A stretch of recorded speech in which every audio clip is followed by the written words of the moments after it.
Well, hello, friends. Amy here. It has been suggested by people who do things like advise me on the show and on all the various things I'm doing. That one thing you might really enjoy is getting a little recap from me about the podcast I'm putting out. And this month in June and maybe also in July, there's a lot of episodes. There's 5 episodes a week coming out in June. I do not think that that will hold through. I think in August we go down to 3 episodes a week. It's all driven by how many people want to be on the show. Super fun. But there are 5, and so let me take you through who was a guest this past week. And you can find these episodes anywhere you find podcasts. I will put a link in the show notes too. It's like a catch-all link, so it'll take you to the main players, but you can find them there, and then you can watch them all here on YouTube. That's where I'm putting this. This is something that's probably only going to go on YouTube, although I guess I might throw it up on social media. Anyway, I'm rambling. This is very off the cuff. We're going to see how it goes.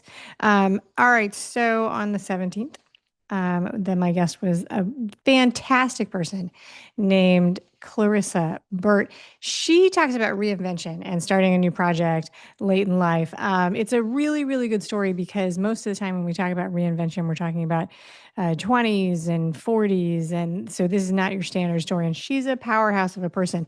Another very cool thing that I'm going to tell everybody anytime I talk about Clarissa is that she's a model and an actress, and she had a role in the sequel to The Never-Ending Story. Never-Ending Story is one of my very favorite kids movies.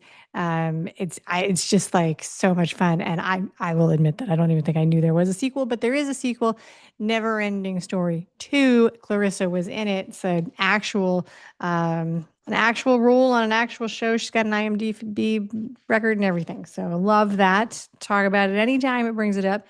Love to Clarissa. You should definitely check her out. She's a powerhouse. Next up, next day, I interviewed a very nice person. His name is Kyle Kuhn. Kyle and I have a ton of things in common. This is one of those episodes where it's like pieces of my past life come together. Kyle is a triathlete. He's a para triathlete, very accomplished. He does not have sight. He is unsighted, and so he races with a pilot, is what we call it. And so he does that. So we talk about that. But the thing that we actually talk about is that Kyle has done some really amazing things, summiting mountains, Ironman triathlons, all of these things.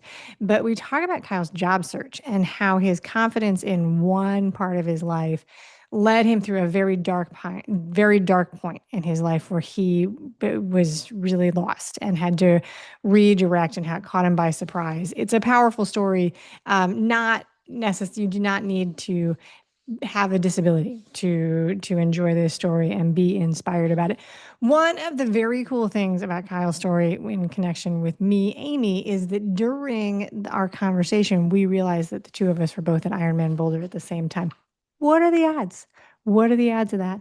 Don't know. No, probably pretty slim, actually, to tell you the truth. Next up, I had the pleasure of interviewing somebody I've known for a couple of years. Her name is Candice Rodarte. She and I connected through a podcasting group years ago. I was on her show years ago. She is a powerhouse of a person. This interview does go immediately off the rails because she and I do know each other, and we go immediately off the rails and start talking about other things. So I apologize about that, even though I hope it is entertaining and amusing.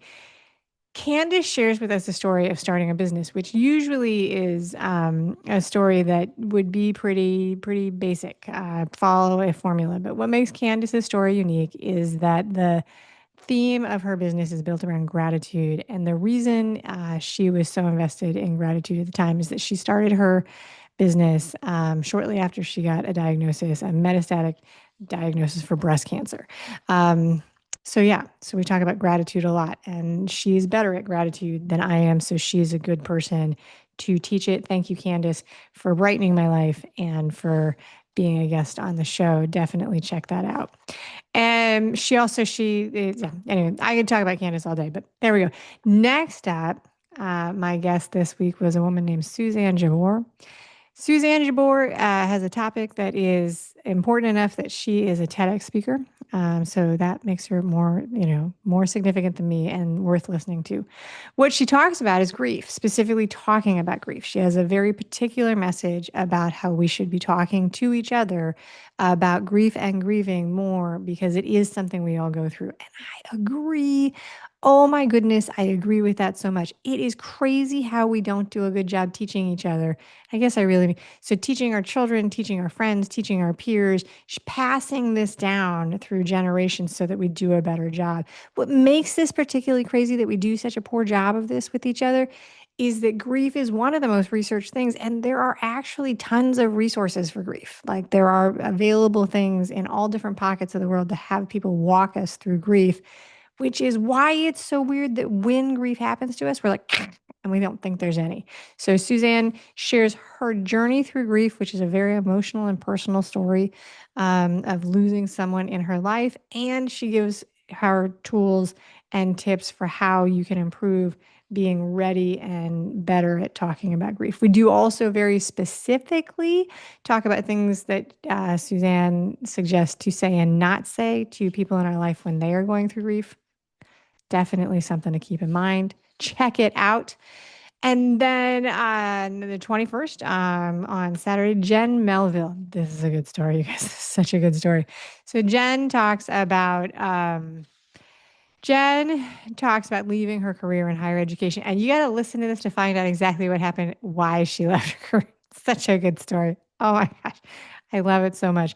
And what she did, she had a side hustle in a network marketing, I think is what we call a direct sales organization. And when her job found out, they were like, no, that you can't do that. Anyway, so listen to that. It may be exactly what you're expecting or not what you're expecting. Who knows?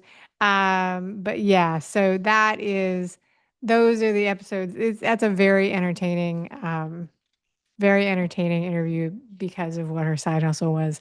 I'm always afraid if I talk about some things that might be sort of on the periphery of what is allowed to be talked about, that the little algorithm gremlins are going to pick up on a word and censor me.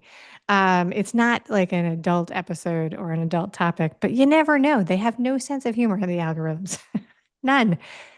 That's what was on the show this week. You can find it on Spotify, Apple, anywhere you listen to podcasts, and right here on YouTube. Thanks so much for tuning in. Let me know if you like this little recap, if it's helpful, or if it just drives you crazy. This is Amy Stone signing off.